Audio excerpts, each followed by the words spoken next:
China doesn't have any of that. None of it. There's no significant Chinese bond market. They don't have the infrastructure of banks and dealers I described. They don't have the physical infrastructure. And most of all, they don't have a rule of law. You can't trust the Chinese as far as you can throw them. I was a facilitator and then a participant in the first ever financial wargame ever conducted by the Pentagon. We did this at a top secret location called the Warfare Analysis Laboratory. One of the things we did there, I was on the China team. I wanted to make it realistic. So I said, let's lie, cheat, and steal, because that's what Wall Street does, and that's a more realistic game. So I recruited a friend of mine who's fluent in Russian to be on the Russian team, and I had dinner with him before we went down to the laboratory. And I said, look, here's the plan. I'm going to persuade my China team colleagues to basically announce a new gold standard. And we've accumulated enough gold, and we're going to say for now on, our currency is backed by gold. We're going to put the gold in Switzerland to keep everybody happy. We're going to issue notes from a bank created in London under English laws to keep everybody happy. Here's the thing. We're going to say from now on, if you want our exports, you have to pay for us in this new currency. We're not taking dollars anymore. And furthermore, and if you want some of this new currency, you can deposit your gold in Switzerland and the bank will issue you some currency, so you're in the system. Or you can trade with us and run a surplus, and then we'll pay you in the currency and you can use that to buy our stuff, or we'll give you loans. But one way or another, we're done with the dollar. And obviously this is very forward leaning, but the whole idea of a war game is to help the Pentagon think 5 or 10 years ahead. So the first thing that happened when you go to your embassy or conclave, you come out and you stand up at the podium, you announce your plans, and then everybody reacts and it's discussed, et cetera. The first thing that happened is there was a group. So we had the red team, the yellow team, the blue team, as the case may be, and they're all different countries or areas. But there's a white team, which are the referees. They decide what you did. And the first thing they did when we announced the gold move, they ruled it as an illegal move. They said, no, that's not in any of our scenarios. You can't do that. And I stood up, and about 100 people in the room. There's 3-star generals, CIA, FBI. I said, wait a minute. I said, this is a war. There are no illegal moves in a war. The whole idea is to be out of the box or live in a world where there are no boxes. That's what we're doing here. So they agreed. They said, okay, we think it's a really dumb idea, but we'll let you do it. Well, over the course of 2 days, it accelerated and gathered momentum. At the end of it, Russia got PowerPoints. Okay, so this was 2009. Within 10 years, so what facts happened? Within 10 years, Russia tripled its gold reserves. Last week, the dollar value of Russia's gold exceeded the dollar value of its treasury securities. They have 20% of their reserves in gold, and the value of their gold is more than the value of the U.S. treasury securities. They're dumping treasuries, buying gold. Exactly what we warned the Pentagon about 10 years ago. And here it is, and China has more than tripled its reserves. So we're not there yet, but we're moving to some kind of gold-backed world. But the point is, that was all in the war game. That's all in the book. And I made one other point. I said, currency wars don't happen all the time. They might only happen twice in a century. But when they happen, they can last for 10 or 15 years. That's how long it takes to sort out. What you describe about the Chinese money supply is absolutely correct. People in the United States complain, the Federal Reserve has printed $4 trillion in the past year. And they have printed $4 trillion in the last year. They're taking the Fed balance sheet from about 3.5 trillion to 7.5 trillion. So yeah, we printed $4 trillion in the past year. Didn't do any good, won't do any good, but we did it. But Chinese money supply is even larger and growing faster. Now, I don't want to get into the weeds on China's internal monetary policy. I could, except to say that they're grossly over-leveraged. The economy is investment-driven, not consumption-driven. They're about 45% investment.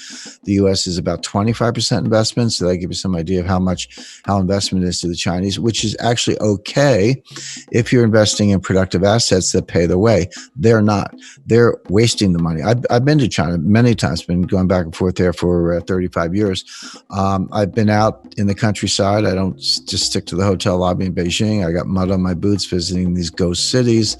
And so each ghost city, there are a bunch of them, actually seven. Imagine building 7 cities. That's what I saw. And so they got 1 or 2 skyscrapers, and they got mixed use, and they got retail shopping, a country club, a hotel, a golf course, a pond, highway stops, airport, etc. And it's all empty. I mean, this is all empty. Shiny new construction, some of it still under construction, all empty. So I said to the communists, I said, what are you guys doing here? I mean, nobody's here. So, oh, don't worry. People will be coming from the countryside. And they will be populating these cities. And I said, when? I said, no one's coming. And besides that, you've already drained the countryside. That already happened. But I said, you cannot mothball a building. It's not like some old clothes. I mean, the way a building maintains itself, it gets occupied and there's maintenance and people fix it and all that. I visited, I used to travel a lot in Central Africa in the early 80s. Zaire at the time, today it's the Congo. I was in Kinshasa, but it was right after the 70s commodities boom. And they took the money, of course they wasted it, and they built these skyscrapers in Kinshasa, which is like a swampy, scary, funky, city. But there's a skyscraper, but the windows are falling out and there were rust stains running down the side and the elevators were broken. So it might have looked nice the day they built it, but it was never really used. And now it was literally, when I was there, it wasn't that much later after they built it, it was falling apart. So that's going to happen in China. My point being, if you apply, generally accepted accounting principles to their investment account, you would write it off the day they open the building because nobody's there. It's not worth anything. So they're wasting the money. They're over leveraged. They're overprinted. However, none of that has anything to do with the status of the Chinese yuan as a global reserve currency. The yuan is not a reserve currency. It will not be, probably in my lifetime, maybe never. And I'll tell you why. Because a lot of people don't understand what a reserve currency really is. You get a report from the IMF and it says, 60% of global reserves are in dollars, which is true, and about 25% are in euros, which is true. So 85% of global reserves are in dollars or euro, which means the only meaningful exchange rate in the world is the euro-US dollar cross rate. Everything else is working around the edges. You got some sterling and yen and Swiss francs and a couple other things. Aussie dollar is tiny, believe it or not, good currency, but not a big part of it. And China's like this kind of invisible 1% sliced down at the bottom. And China has $1.4 trillion in its reserves. But here's the point. It's not as if they have pallets of $100 bills stacked up in the basement of the People's Bank of China. They don't. You invest in securities. In other words, they're dollar-denominated securities. So it's not actually dollars. They're treasury bills, notes, and bonds denominated in dollars. So the thing that makes a reserve currency is not the currency, it's the bond market. You need something to invest in. Again, so you need a liquid bond market with different maturities, different interest rates. You need dealers, you need auctions, you need payment and clearance systems, you need repo or repurchase agreements, futures, options, when issued trading, custodians. The rule of law, there's a whole massive infrastructure, which we started working on when Alexander Hamilton was, advising George Washington, and we've been doing it ever since. And others, Bank of England has done the same. China doesn't have any of that, none of it. There's no significant Chinese bond market. They don't have the infrastructure of banks and dealers I described. They don't have the physical infrastructure. And most of all, they don't have a rule of law. You can't trust the Chinese as far as you can throw them. And so they have no chance of being a global reserve currency, none. Same with the Russian ruble, same with a lot of other currencies, same with Bitcoin. Show me the Bitcoin bond market. Maybe you can get my attention, but not sooner. So none of those are going to replace the dollar. First thing, my wife hates me to admit this, but I was once a registered lobbyist in Washington. I ran an office there. I spent a lot of time on Capitol Hill. And the first thing I learned in Washington is you can't beat something with nothing. In other words, if you hate a policy or a program, you just hate it, you write op-eds, fine. You're not going to change it unless you bring something to replace it. So for all the criticisms of the dollar, and there are plenty of them, you're not going to dethrone the dollar as the leading global reserve currency unless you can show me what you're going to replace it with. And there's one and only one contender in the world today, which is gold. So that's a whole other conversation. I'm not saying we're going to be on a gold standard tomorrow. As far as China's concerned, China's a house of cards. It's going to collapse. It's going to be ugly. Hard to say when, but probably sooner than later. And they know it. And they're not going to be a global reserve currency. So we can put China to one side, but China's a house of cards. Now, getting it back to the United States, the first point, let's talk about stimulus first. So the Fed printed $4 trillion. Congress, we had $1 trillion, what are called baseline budget deficits going into the pandemic. So with no pandemic, we were going to have $1 trillion deficit in 2020 and 2021. Now, Congress put $3 trillion on top of that with rescue and bailout programs last March, April, and May. That was the CARES program, payroll protection plan, aid to hospitals, extended unemployment benefits, higher unemployment benefits, etc. I'm not saying any of those things were bad. It was needed to keep things from getting a lot worse. But we put $3 trillion on top of this. So there's $4 trillion for fiscal 2020. They just did $1 trillion last week in the kind of final days of the Trump administration. So that's $5 trillion. And Biden has announced his plan. He's going to have a $2 trillion rescue bailout, so-called stimulus plan now. So that's $7 trillion plus the $1 trillion baseline for fiscal 2021. So there's $8 trillion in deficit spending in 2 fiscal years, $4 trillion of money printing by the Fed. Now, those are the numbers. That's not projections. That's baked in the pie. Just don't call it stimulus. It will have no stimulative effect. Does it, again, as I say, keep the lights on? Yes. Would just some people keep their jobs last spring because their employer got payroll protection plans? Yes. Did other people benefit from increased unemployment benefits? Yes. Was a lot of that necessary because things were in such bad shape? Yes. So I'm not arguing that side of it, but it does not stimulate. It's not going to get us out of the depression. Let me be very specific as to why, because I don't make claims without backing it up. On the money supply, you can print all the money you want, but Milton Friedman was wrong. The monetarists are wrong. The Austrian school is wrong. Money printing does not cause inflation. What causes inflation is something called velocity, which is the turnover of money. The money has to be lent and spent. Banks have to be lenders. People and businesses have to be borrowers. You have to be spending it, get it in circulation, in other words, in order to potentially to have some inflation. And that's the technical name for that is velocity. Velocity is dropping, sinking like a stone. And by the way, it's been dropping since 1998. It dropped faster in the 2008 crisis. It's dropping faster today, but the trend has been very steeply down for the last 22 years.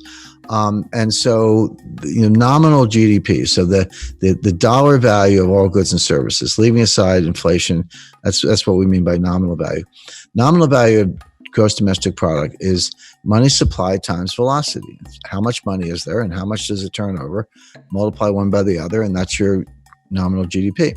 And I remind people that $7 trillion times zero is zero, meaning you can print the $7 trillion, but if you don't have any velocity, you don't have an economy. And so you can understand monetary policy is a desperate race between increasing money supply and declining velocity. One offsets the other so that you barely keep nominal GDP where it is. In fact, it's going to go down about 6 or 7%. We're not getting back to 2019 levels of output. If you take 2019 as your baseline, we're not getting back to 2019 levels till 2023 at the earliest. We're not getting back to 2019 levels of job creation, the number of people who have jobs, until 2025 at the earliest. That's why I call it a depression, not a recession. Now flip over to fiscal policies. Like, hey, they're sending everybody $2,000 checks, and they are. The people are going to get those checks. And so the Wall Street, which usually gets things wrong. That's the first thing you got to know about Wall Street, because they don't really care about you. They care about rap fees and how they make money. So they're saying, all right, they're going to send out the $2,000 checks, and people are going to get those checks, and they're going to run right out. And they're going to buy a car, a refrigerator, paint the kitchen, whatever it may be. No, the first two things are true. They're going to spend the money, and they're going to borrow the money, and they're going to send people the checks. But when people get the checks, they're not spending it. What they're doing, they're saving it. They're either paying down debt, which is equivalent to savings, or they're putting the money in the bank, which is savings. So certainly if you lost your job, you're not going to take your friends out to dinner. You're going to throw the money in the bank or pay the rent. But even if you didn't lose your job, you look around, like maybe your spouse lost his job. Maybe your neighbor lost his job. Maybe you think you're next, like you have a job, but you're worried you're going to get fired next week. So you save it. And the name for that, economists call that precautionary savings, or, plain English, it's saving for a rainy day, except it's raining everywhere. So they are going to send the checks out, but people aren't going to spend it. And that's the reason you're not going to get the stimulative effect, but you are going to increase the deficit, which gets back to this debt to GDP ratio. So take the total debt divided by GDP. That's some ratio. The research is very convincing, very clear. A number of studies show this, that up to about 90%, so 90% debt to GDP, you get a little bit of something called a Keynesian multiplier, meaning you borrow $1, you spend $1, and you get $1.10 of GDP, or you get $1.05 of GDP. And it works maybe temporarily, but it works when people won't spend the money the government can. That's the idea. But when the debt to GDP ratio goes above 90%, that's what physicists call a critical threshold or a phase transition. Now you're through the looking glass. Now the Keynesian multiplier drops below 1, meaning you borrow $1, you spend $1, but you only get 90 cents of GDP. But meanwhile, the debt went up $1. So what's happening to the debt to GDP ratio? This is going up dollar for dollar, but this is going up 90 cents on the dollar. So the ratio is getting worse. Guess what the US debt to GDP ratio is today? The answer is it's about 135%. So we're way past that 90% threshold. And by the way, who's in that club? I can tell you, Lebanon, Greece, and Italy. So there's your lunch table for four, the four super debtors league. And it just gets worse. And that ratio past 90% is a headwind to growth, because people look at it and are like, hey, I don't have a PhD in economics, but I just don't like what I see. And people understand correctly, and this is the behavioral adaptation that policymakers on Wall Street do not understand. But the behavioral adaptations, people look at it and say, I don't know how this is going to end, but it's going to end. We're either going to have a default, or we're going to have something like hyperinflation to make the debt go away, or they're going to raise my taxes. Not sure which, maybe all of the above, but I have to save more money to meet my lifetime goals in the face of some bad outcome that's going to come out of this. That's the real world behavior, and economists know very little about the real world. So the point is, increasing the money supply doesn't work because velocity is declining. Increasing deficits doesn't work because people are saving, not spending, and they're preparing for worse outcomes. So neither one of these, you can call it money printing or spending, but don't call it stimulus, because it doesn't stimulate. We're not getting out of this. And that's why I call my book The New Great Depression.